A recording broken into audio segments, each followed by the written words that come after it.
Hey guys, it's Miss Becky on our wonderful Animal Thursday, and today we're going to talk about bees, a different type of bees, telling the difference between them and wasps, which ones are more prone to sting you, which ones are more prone to just leave you alone and fly and do their own business. So we're going to start off with a few interesting bee facts, and then we'll go from there talking about the different types of bees. I'm sitting outside, so hopefully we'll see some, but I'm not near any of my bushes that have flowers, so I don't know. I'm trying to hide from my animals. So, let's start off. Bees have 5 eyes and 6 legs. And normally on their legs they have pollen baskets to collect pollen to take back. And bees can see all colors except red, and this helps them when they go to collect pollen on the flowers. That and their amazing sense of smell helps them determine about the flowers they need to go to. An average bee can house around an average beehive can collect around 50,000. An average beehive can house around 5,000. An average house around 50,000 bees. Each bee has 107 odorant receptors, which means they have one serious sense of smell. Worker bees go from one flower to another flower collecting the nectar. That's what they take back to their hive. In one trip, a bee may visit anywhere from 50 to 100 flowers. The queen bee lays all the eggs in the colony. At the height of her season, she may lay 2,500 eggs a day. It takes 20 from egg to become an adult. From the time they are an egg to the time they become an adult bee, 21 days. And all worker bees that you see out are females. So we're going to start talking about the types of bees. We're going to start with honeybees. I'm going to start off talking about the types of bees that we will see, just the popular ones. We're not going to do, because there are so many different types of bees. I'm just going to hit the basics that we see on a regular basis, that we have come in contact with. We're going to start with the honeybee. And honeybees are they're golden brown with a black abdominal stripes. And most live in an artificial beehive kept by beekeepers. And they may travel up to 3 miles away or more from their hive to look for what they need. So if you see a honeybee around you, chances are there's a beehive nearby. I had a honeybee actually in my house a couple days ago, and I just opened the door and let it out. It is very rare for a honeybee to sting you. They are not aggressive bees at all. They tend to leave you alone if you leave them alone. It's best to just leave bees alone, especially the honeybees, because they are a big part of giving us our honey, and we need to keep them alive. If you see a few of them around, they're just collecting pollen. They're not looking to hurt you. They're just doing their jobs. If you see a swarm of them, chances are they're just resting while their scout bees look for a new home for them. So, just leave honeybees alone. Let them do their jobs, and they'll leave you alone. They're very, very docile bees.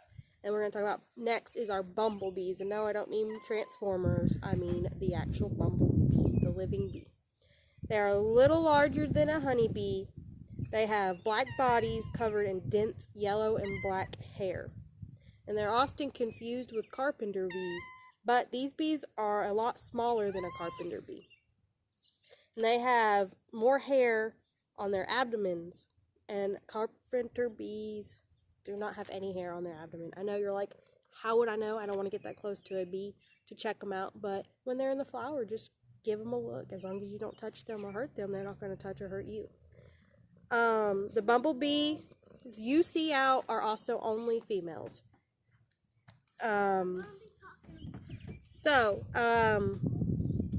Just if you want to check them out, just don't mess with them. Another thing I forgot to add, I'm going to add in real quick about honeybees. They normally won't sting you because they can only do it one time, and after that they die. They can't do it any more than that, so they don't want to sting you.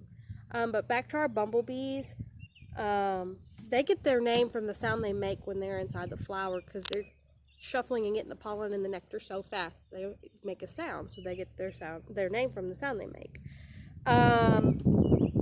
they live in colonies, and their nests or their hives are normally underground, and they normally make them in abandoned holes that like rabbits make and moles and stuff make. They don't sting often either. Unless you handle them or get close to their nest, they may get agitated and try to protect themselves or their home. Most bees, I found out today, don't want to sting you. They just rather just leave you alone. They're not looking for you. They're looking for pollen and nectar. They are non-aggressive bees that tend to live in small colonies. So try to avoid killing our bumblebees because their population has declined a lot recently. A lot of our bees have. So let's try not to kill our bees if at all possible. And our next bee is something I'm sure a lot of y'all have heard about. They're called carpenter bees, and they are known to be nuisance. They're also covered in yellow and black hair. They're very big, and they have a bald abdomen. They have no hair, so that's how you can tell the difference between a carpenter bee and a bumblebee, the size and the no hair on the stomach. Sometimes people call these wood bees because they bore holes into the wood, and they make perfect little holes. If you see little piles of sawdust around, chances are you're going to find a hole, and that's where a carpenter bee has drilled in, and that's where they put their nest at. They lay their eggs in there.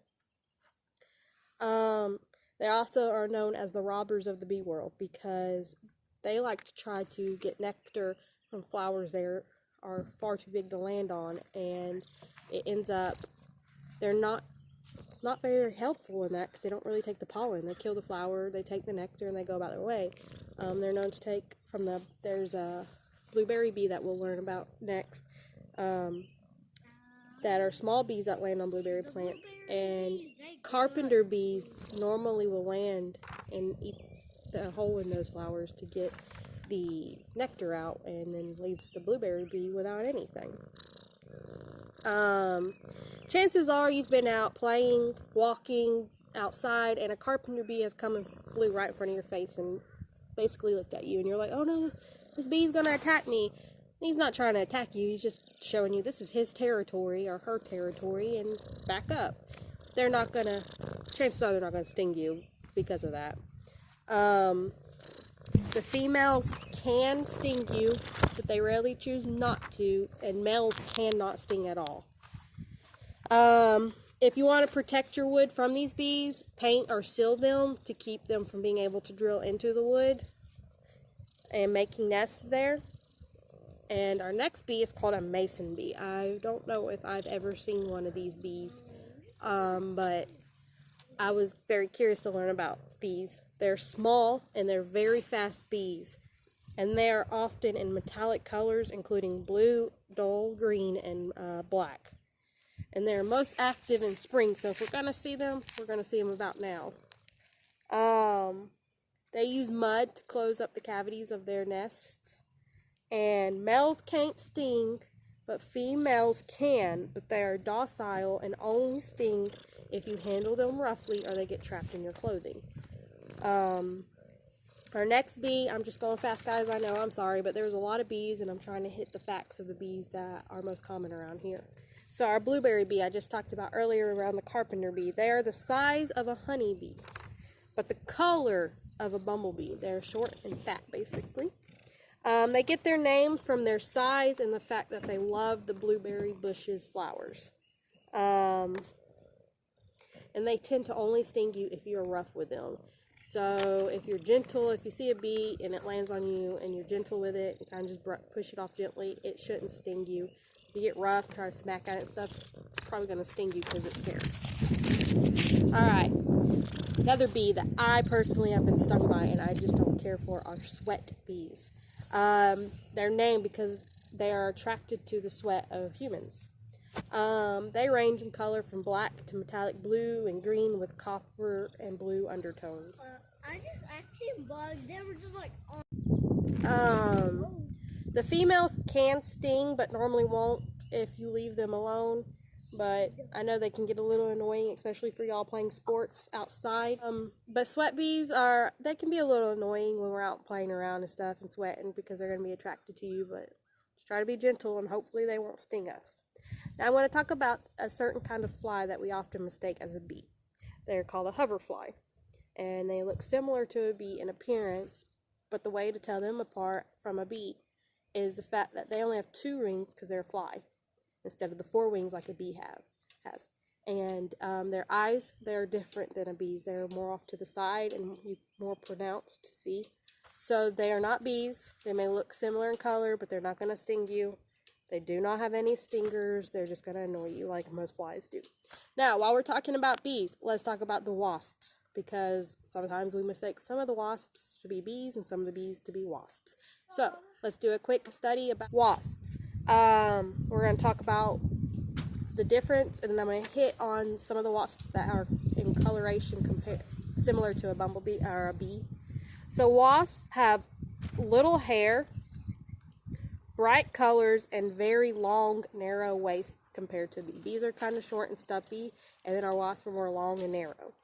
And they are more prone to be aggressive towards you than a bee will be. And you're more likely to get stung by a wasp than you are a bee. So sometimes we see yellow jackets and we think they're bees, or sometimes we see bees and we think they're yellow jackets. But you will notice that yellow jackets will not be around your garden or your flowers trying to get anything from them unless their nest is nearby, and then you need to worry, because yellow jackets are very aggressive and will protect their colony aggressively and attack and sting you repeatedly. So if you see multiple yellow jackets around, chances are their nest is nearby, and you need to have someone come out pest-wise to get rid of it, because you don't want to mess with it yourself, trust me. And they're often mistaken as honeybees, but they do not have dense hair or pollen baskets on their legs. Some other wasps we will see are paper wasps, and they are very aggressive and will sting you. And our potter wasps, they're a little less aggressive out of the wasp family, but they still may sting you if they feel threatened, but most likely they won't. Now, a hornet is also a wasp. We call it a hornet, but it's black and white instead of brown or black and yellow. It's black and white. Small, thick body, lacks the distinction, the little waist like our most wasps we see. The hornets are more short, but they are aggressive, and when they feel like their nest is being threatened, they can probably sting you or attack you. Now, I have come in contact with yellow jackets' nests before. Luckily, I was inside a vehicle, but they attacked my car, and it was very scary, and they were not going to let off until we moved far enough away. They followed us for a little while too. So y'all just be careful out playing around. Hopefully this will help y'all determine what's a bee and what's a wasp, and not be so scared of bees, because they're not aggressive, and they just want to be left alone to do what God created them to do. And wasps are aggressive, so try to leave them alone also, and just enjoy your time outside, okay, guys? And I hope y'all have a fantastic, wonderful rest of the day. It's so beautiful out here. As you can see, I'm outside enjoying the sunshine on the farm. Miss you guys, and Miss Becky really hopes to see you soon. Hope you're all enjoying the time. I know it's a little crazy right now, but just enjoy it and have faith that God has a plan. And I will see y'all tomorrow on Virtual Field Trip Friday.